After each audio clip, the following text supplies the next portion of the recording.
Excuse me, काय झालंय का? नाही काय नाही. अहो तुमच्या तोंडावर दिसतंय काहीतरी झालंय. कोण काय बोललं का? व्हॉट्सअपवर एक अनोळखी लिंक आली होती, मी ती ओपन केली आणि 2 लाख गायब झाले अचानक. माझी कष्टाची कमाई होती हो. अहो टेन्शन का घेताय? माझा मित्र आहे ना, तो सायबर सिक्युरिटी मध्येच काम करतो. ए इकडे बस.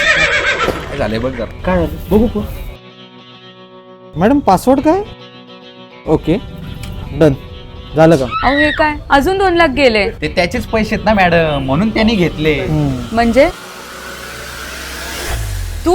हा तोच आहे ज्याचा व्हिडिओ तुम्ही रेकॉर्ड केला आणि ब्लॅकमेल करून 2 लाख रुपये मागितले. सुसाईड करायला निघाला होता तो. आता नशीब आमचं, हे गाबडं जेव्हा लटकायला गेलं तेव्हा दोरी सकट फॅन खाली तुटून पडला म्हणून वाचलाय. नाहीतर त्याच दोरीवरती त्याची इज्जत आणि आई वडिलांची स्वप्न दोन्ही लटकली असती. आता हे जे काय ब्लॅकमेलिंग चालू आहे ना, ते बंद करा, नाहीतर तुम्हाला जेलमध्ये बंद करावं लागेल. ए धमकी कोणाला देतो रे? पैसे दे माझे परत, नाहीतर व्हिडिओ व्हायरल करेल ना सगळीकडे. कसला व्हिडिओ केला की डिलीट? आत्ताच फोन दिला होता ना त्याला तुम्ही. मी फक्त 2 लाख घेतले होते, बाकीचे द्या ना पैसे परत माझे. ती टीप आहे मॅडम, लाल दिवा असतो ना त्यांना नाव न सांगायची. हा. चला येऊ का? आणि तुला असं वाटत असेल इथून जाऊन पण परत मी कंटिन्यू करीन, पण तसं होणार नाही, कारण त्याचा पण व्हिडिओ मी घेतलेला आहे. येऊ का आता? ओम साईराम.